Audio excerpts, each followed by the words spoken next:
నమస్తే welcome to మనం TV నేను మీ ప్రియాంకారం వేరు ఛానల్స్ లో విభిన్నమైన సీరియల్స్ లో భిన్నమైన పాత్రలతో ప్రేక్షకుల మధ్యలో చెరగని ముద్ర వేసుకుంటూ లేడీ విలన్ గా తనకంటూ ఓ ప్రత్యేక చెరగని స్థానాన్ని సంపాదించుకుని ఇలా బుల్లితెర మీద అండ్ ఎందరో అభిమానులను సంపాదించుకున్న నటి ఆదివారం తెల్లవారుజామున జరిగిన రోడ్డు ప్రమాదంలో ప్రాణాలు కోల్పోవడం అభిమానులను అలానే ఇండస్ట్రీని శోక సంద్రంలో ముంచేసింది. టాలీవుడ్ లో తీవ్ర విషాదం చోటు చేసుకుంది. కారు ప్రమాదంలో పవిత్ర జయరాం మరణించారు. కర్ణాటకలోని తన సొంత గ్రామానికి వెళ్లి తిరిగి హైదరాబాద్ వస్తుండగా ఈ ప్రమాదం జరిగినట్లు తెలుస్తోంది. ఇక తెల్లవారుజామున పవిత్ర ప్రయాణిస్తున్న కారు అదుపు తప్పి డివైడర్ ను ఢీకొట్టి కుడివైపున హైదరాబాద్ నుంచి వనపర్తి వెళ్తున్న ఆర్టీసీ బస్సును తప్పించబోయి ఈ ప్రమాదం జరిగినట్లు తెలుస్తోంది.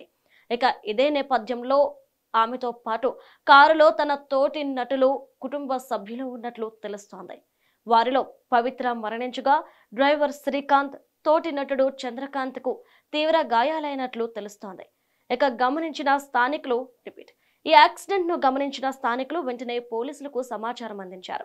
పోలీసులు హుటాహుటిన ఘటనా స్థలానికి చేరుకుని గాయపడిన వారిని ఆసుపత్రికి తరలించారు. ఈ ఘటనపై కేసు నమోదు చేసుకుని దర్యాప్తు చేపట్టారు పోలీసులు. ఇక తెలుగులో త్రివేణి సీరియల్ ద్వారా బాగా పాపులర్ అయ్యారు పవిత్ర జయరాం. సీరియల్లో విలన్ పాత్రలో నటించి 2 తెలుగు రాష్ట్రాల్లో మంచి పేరు సంపాదించుకున్నారు.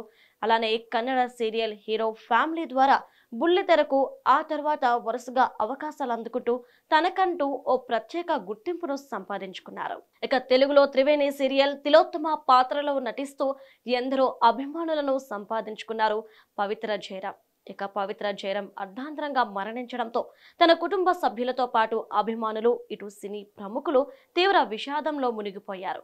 ఆమె పాత్రలో మరొకరిని ఊహించుకోలేము అంటూ కన్నీటి పర్యంతమయ్యారు. ఇక అసలు ఈ యాక్సిడెంట్ కు సంబంధించి తనతో ఉన్న తోటి నటుడు చంద్రకాంత్ ఏమన్నారు అనేది ఒకసారి తెలుసుకుందాం. అయితే ఎదురుగా హైదరాబాద్ నుండి వనపర్తి వెళ్తున్న బస్సును తప్పించిపోయి డ్రైవర్ డివైడర్ ను ఢీకొనడంతో కారు అద్దం పగిలి చంద్రకాంత్ కు తలకి అలానే చేతికి గాయాలైనట్టు తెలుస్తుంది. అయితే ఎప్పుడైతే యాక్సిడెంట్ ని ఆవిడ కళ్ళారా చూశారో ఇక అలానే సహనటుడికి ఈ గాయాలని చూసిన ఆమెకి హార్ట్ స్ట్రోక్ రావడం వల్ల అక్కడికక్కడే మరణించినట్లు చంద్రకాంత్ చెప్తున్నారు.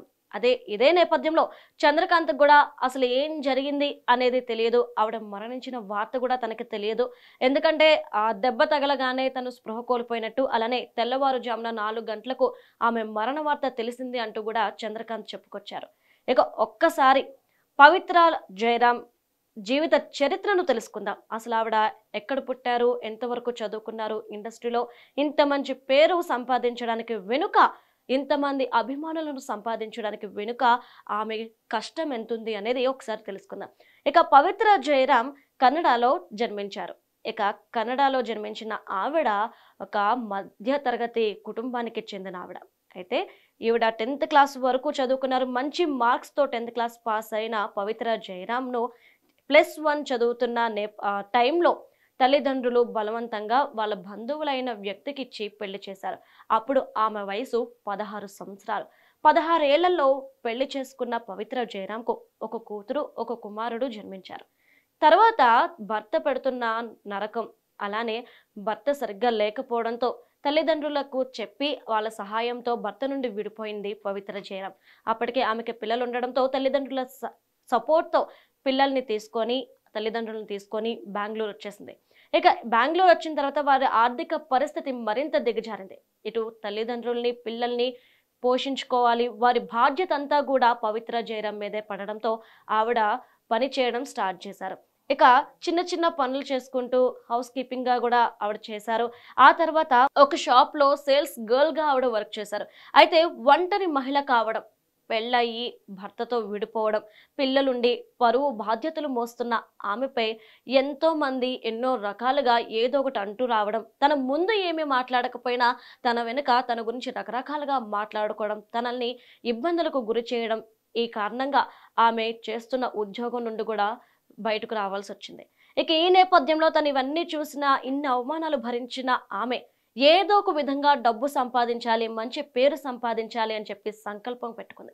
ఇక ఇదే తరుణంలో తనకి బాగా పరిచయం ఉన్న కన్నడ ప్రభా పత్రిక రిపోర్టర్తో ఈమె మాట్లాడింది. ఈ నేపథ్యంలో తనకున్న బాధలు, తను ఏం కష్టాలు పడుతుందో అవన్నీ చెప్పుకున్నాక ఏదో ఒక సహాయం చేసి మంచి ఉద్యోగంలో చేర్పించండి అని అడిగినప్పుడు ఆ కన్నడ రిపోర్టర్ అప్పటికే వెబ్ సిరీస్ తీస్తున్న ఒక డైరెక్టర్ శ్రీనివాసరావుతో కల్పించడం జరిగింది. ఆ నేపథ్యంలో ఆయన మొదటిసారి ఈవిడ్ని చూసినప్పుడు, పవిత్ర జయరాంని చూసినప్పుడు నువ్వు ఒక మంచి నటివి అవుతావు అంటూ కూడా చెప్పడం, అదే తరుణంగా ఈ రోజు ఆవిడ ఒక మంచి నటిగా గుర్తింపు సంపాదించుకున్నారు. ఇక ఆవిడ అసిస్టెంట్ డైరెక్టర్గా పనిచేయడం స్టార్ట్ చేశారు. ఇక అసిస్టెంట్గా పనిచేస్తున్న తరుణంలో ఆమెకు వస్తున్న జీతం కుటుంబాన్ని గడపడానికి సరిపోక అప్పుడప్పుడు ఒక చిన్న చిన్న సీరియల్స్లో చిన్న చిన్న పాత్రలు చేసుకోవడం, లేదంటే సినిమాలో చిన్న చిన్న పాత్రలు చేసుకుంటూ ఆమె జీవనాన్ని అనేది కొనసాగిస్తూ వచ్చింది.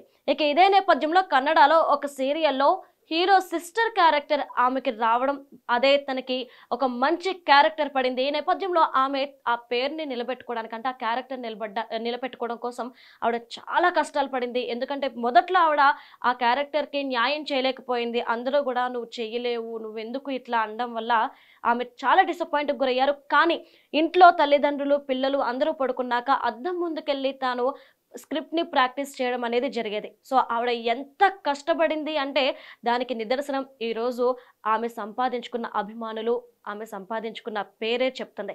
ఎంత కష్టం పడితే ఈరోజు ఆవిడ ఈ స్టేజ్కి వచ్చింది. అలానే కన్నడలో దగ్గర 16 సీరియల్స్ వరకు నటించిన ఆమె ఇక తెలుగులో తను మొదట నటించిన సీరియల్ నిన్నే పెళ్లాడతా. అయితే నిన్నే పెళ్లాడతాలో ఆవిడ క్యారెక్టర్ చేయాల్సిన నటి ఎవరైతే ఉన్నారో సడన్ గా హ్యాండ్ ఇవ్వడంతో ఏం చేయాలో తెలియని సిచ్యువేషన్ లో ఉన్నారు టీం మొత్తం. అదే తరుణంలో అదే సీరియల్ నటిస్తున్న మరొక నటి పవిత్ర జయరాంను సజెస్ట్ చేయగా ఆమె అక్కడికి తీసుకున్నారు. అయితే ఈ సీరియల్ అప్పటికి బెంగళూరులో జరుగుతున్న నేపథ్యంలో ఆవిడకి కూడా ట్రాన్స్పోర్ట్ విషయంలో ఎలాంటి ఇబ్బంది ఉండదంటూ కూడా ఆలోచించి ఆవిడ అక్కడికి రావడం జరిగింది. ఇక అలా చేస్తున్న తరుణంలో తనకి తెలుగు రాక, ప్రాంప్టింగ్ చెప్పలేక, డైలాగ్స్ చెప్పలేక, ప్రాంప్టింగ్ అర్థం చేసుకోలేక చాలా ఇబ్బంది పడి నేను ఈ సీరియల్స్ చెయ్యను తెలుగు అని చెప్పిన రోజులు కూడా ఉన్నాయి. కానీ సహనటులు అందరూ కూడా ప్రోత్సహించి నువ్వు త్వరగా నేర్చుకుంటావు, నువ్వు ఈ క్యారెక్టర్కి కరెక్ట్ అమ్మాయివి అని చెప్పడంతో ఆవిడ ఆ సీరియల్ని కొనసాగిస్తూ వచ్చారు. ఇక ఆ తర్వాత ఎన్నో సీరియల్స్ చేసిన ఆవిడకి తెలుగులో మంచి గుర్తింపు తెచ్చిన సీరియల్ ఏదైనా ఉంది అంటే అది త్రినయని అని చెప్పుకోవచ్చు. త్రినయని సీరియల్లో తిలోత్తమ పాత్రలో ఆవిడ నటించారు. నిజంగా చెప్పాలంటే తిలోత్తమ పాత్రలో ఇంకెవ్వరిని ఊహించుకోలేము అనేది చెప్పొచ్చు. ఎందుకంటే ఆ పాత్రలో అంతగా నటించారు. ఇక ఆవిడ చూడడానికి ఎంత అందంగా అయితే ఉంటారో తనకంటూ ఒక ప్రత్యేకమైన ఇమేజ్ ని క్రియేట్ చేసుకున్నారు. అది తన డ్రెస్సింగ్ వల్ల. అంటే ఆవిడ వేసుకునే డ్రెస్సింగ్, జ్యువెలరీ విషయంలో తనకంటూ ఒక ప్రత్యేకత ఉంది. అలానే తనకంటూ ఒక ప్రత్యేక గుర్తింపుని తెచ్చుకున్నారు ఆవిడ డ్రెస్సింగ్ స్టైల్తో. సో ఈ విధంగా మొత్తం ఇటు కన్నడ ప్రేక్షకులకు అలానే తెలుగు ప్రేక్షకులకు కూడా సుపరిచితురాలు. ఇటు కన్నడలోను, తెలుగులోను ఎంతో మంది అభిమానులను సంపాదించుకున్న పవిత్ర జయరాం ఈరోజు ఇలా మన మధ్యలో లేరు అనే విషయాన్ని ఎవరు జీర్ణించుకోలేకపోతున్నారు. ఇటు బుల్లితెర నటులు, అభిమానులు అందరూ కూడా శోకసంద్రంలో మునిగిపోయారు. ఏదేమైనప్పటికీ పవిత్ర జయరాం ఆత్మకు శాంతి చేకూరాలని అందరం కోరుకుందాం.